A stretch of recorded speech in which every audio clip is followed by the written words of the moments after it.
Hey there, I'm Lance with Love to Hate Board Game Reviews, where we help gamers find great games to play with non-gamers. And in this video, I'm going to show you Classic Rally board game. This is coming to crowdfunding in the near future, so make sure to check out the link down below in the description of this video. Classic Rally board game. This is from designer Filipe Freitas, and as I mentioned, this is coming to crowdfunding. Now, this copy right here is prototype, so I want to make sure you understand that. It will look different once it's released from crowdfunding, but this is a race game in which you are going to be simulating a rally car race. So it's quite different than the usual race car race game that you might be experienced with. This is rally car racing, and I'll be honest with you, I don't know a whole lot about rally car racing. I've watched maybe a couple of races on TV late in the morning or late at night, early in the morning when they're usually airing over on the other side of the world, and then we get them over here in the United States late in the night.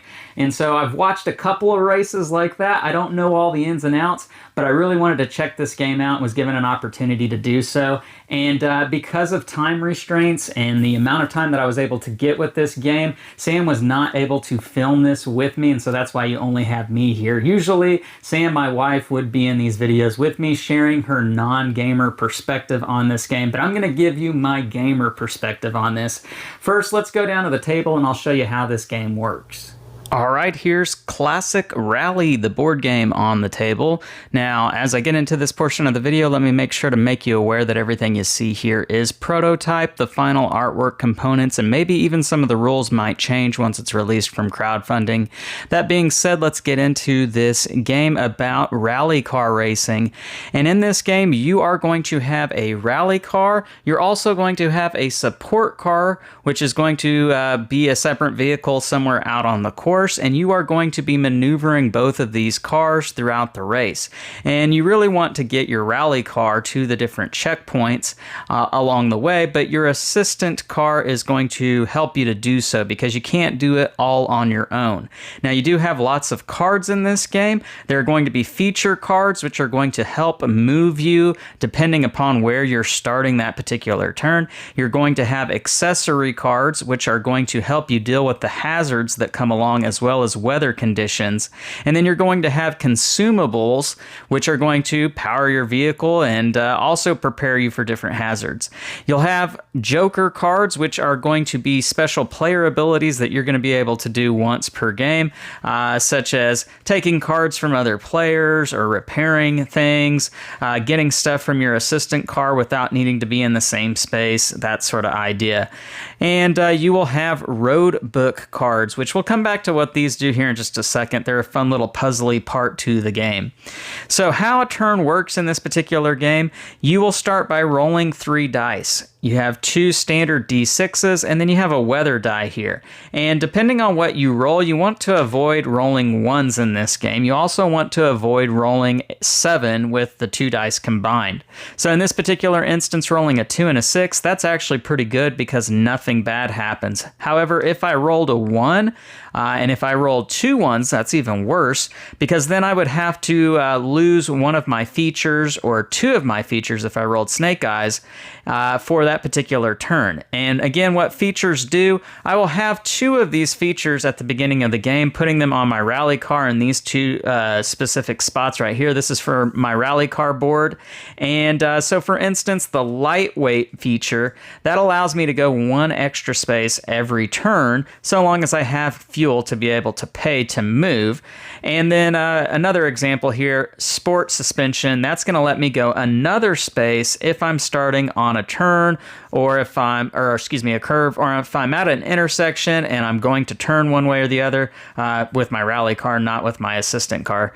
But those are some examples of what the features do. So if I roll 1s, that's bad because I ultimately cannot use that feature for that turn. And then you also roll the weather die, and depending on what you get, if it's sunshine, that's great, nothing happens. However, if you were to get fog, or if you were to get rain, or rain and fog. That's really bad. And you don't have either the fog lights to help you with the fog or the rain tires to help you with the rain, then you will have to turn off one of your features or both of your features if you get the rain and fog. So that's how the dice work. They determine what you will be able to use on that turn. Now, for moving your vehicle, as I mentioned, you do have to have fuel somewhere on your rally car board. And this is a consumable card, and so you do have to discard it back to the draw pile, and you would advance your car one space forward. And if you had your features that would allow you to take extra moves, then you could take another move and spend another fuel card. Now, whenever you get to one of these exclamation points, you do have to draw a hazard card, and these are going to tell you certain things that happen to your car, such as aquaplaning, having a fuel leak, which will cause you to discard more fuel, having a flat tire, certain things that can happen to your vehicle, which is where you're going to need the other cards to help you to get through that.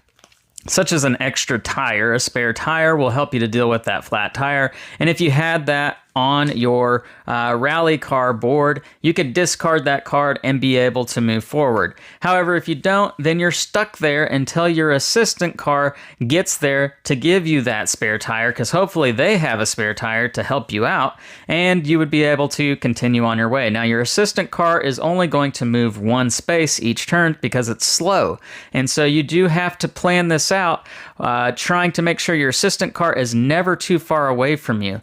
I'll go ahead and pan the camera up a bit so that you can see what the rest of the beginning course is like. This is the course that the rulebook recommends you starting the game out on so that you can learn all the rules. However, there are other courses that you can design, and there's also in the rulebook a way for the players to design their own course by cooperating and making a course together. Now, I say cooperating. This is a fully competitive game. You are racing against the other players, but you will build the course together, working together for that. So that is how the hazards work. Now, ultimately, what you're trying to do, you're trying to get to these checkpoint markers right here, and there are 3 of them throughout the course of the map. I'll pan the camera back up again. You've got one here, one there, and then one far over there on that side of the course. Now, you do also have these station icons on the board, and when you get there, you are able to fill your board back up with fuel or other cards, and you can do that with both your assistant car and your rally car. And so you are trying to manage that out because you don't want to run out of fuel. If you don't have any fuel, then you aren't going to be able to move forward. Now, the last thing that I'll cover with this game is that when you get to these intersections, you will have to play a road book card. And now you can see that these tell you to go straight or turn left or turn right. And you'll start with a hand of these cards at the beginning of the race. And you will have to play one of them to tell your car which way to go when you get to the intersection. So for instance, if I'm at this intersection here and I need to get to the checkpoint way over there, well, of course, I'm going to want to go straight here. I'm not going to want to turn left or right.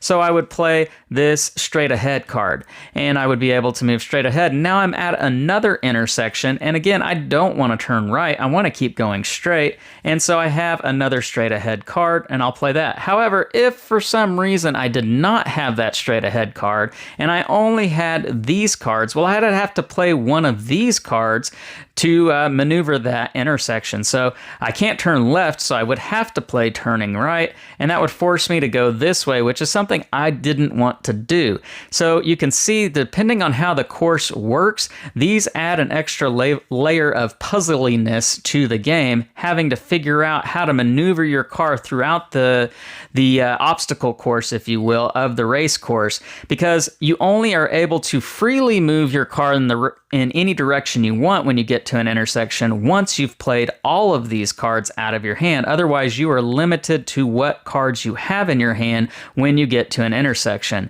So that's a fun little puzzly element that's added to the game because it's not as simple as just being able to go whatever direction you want to go when you get to these intersections. The object of the game, of course, is to get the 3 different checkpoints and get to the finish line, which is way down there at the end. I know you probably can't see it, but it is down there. And you are going to try to be the first player to do that, and if you are, then you are going to win the game. And if multiple players were to do that on the same turn, then you're going to share the victory. Now, if you want to, you can make this be a longer series where you do lots of races and you keep track of how many turns the next player crosses the finish line after you've crossed the finish line, and that will give you a score. And it's like golf, you want to have the lowest cumulative score after a set number of races, and then whoever has the lowest score will win that tournament, if you will. For a solo mode, it's the same idea. You're trying to get the lowest score, keeping track of how many turns you've taken, and you will try to want to get the lowest score by crossing the finish line. And that's what you have here with Classic Rally, the board game. Let's go back up top and share thoughts on this one.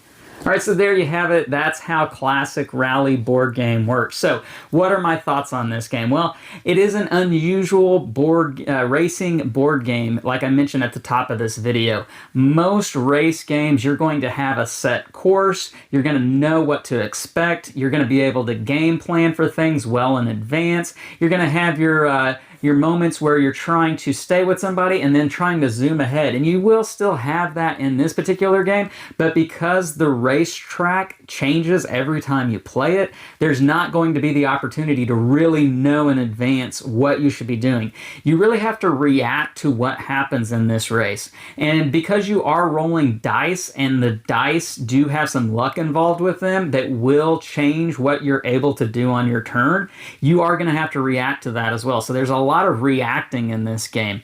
And for me, I found that to be quite enjoyable because I never could really be able to have something nailed down as far as a game plan. I was constantly having to reevaluate what I was going to be doing throughout the course of the race to make the most optimal move.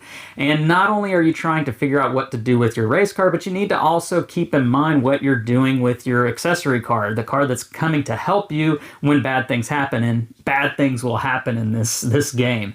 And so you really have to kind of manage both of those things. You have to maneuver them cleverly throughout the board. There's lots of puzzly moments in this game, which I really enjoy. And I didn't know that would happen with this particular game, so I was quite impressed, quite shocked with that factor of it, that it is like having to solve a puzzle, and it's a different puzzle every time you play the game because the track's going to be different.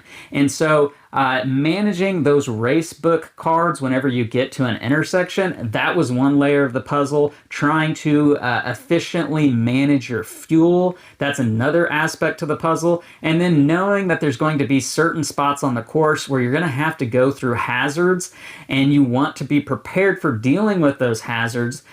Trying to manage how much you have in your car, because you can only hold so many things, and you have to judiciously decide whether or not to carry the toolbox with you, because it's going to help you a lot for those hazards, but otherwise you really don't need it and it's taking up space.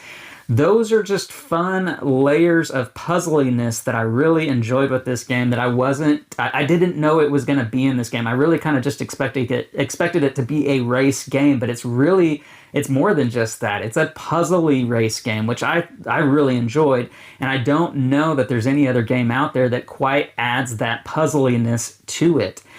So for me, that was a huge plus factor. Now, I will say with the dice, being that there is a luck factor in the game, that's going to be something that probably rubs some people the wrong way, myself included. I'm not a huge fan of dice. I will say you are able to mitigate what you get on those dice rolls, because you can carry fog lights, you can carry rain tires, and that's going to help you with the dice to a certain extent. However, there are just some parts of the dice that you cannot do anything about, such as the number dice. You can't control that. You're at that mercy. And with being able to carry the fog lights and the rain tires, that does take up more space in your car. So you're taking a risk just by mitigating the risk that comes with the dice.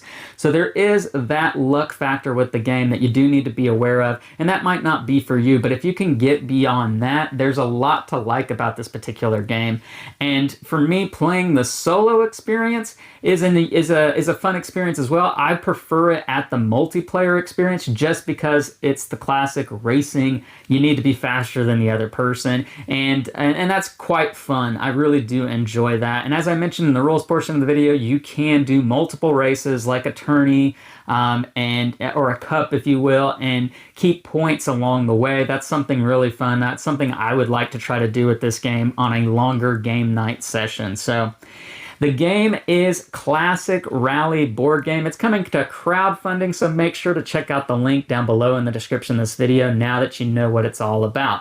If you like this video, please hit the thumbs up, subscribe to the channel, hit the bell icon to be notified of all of our great new content. I'm Lance, and this is Love to Hate, where we try to help gamers find great games to play with non-gamers. We'll catch you next time.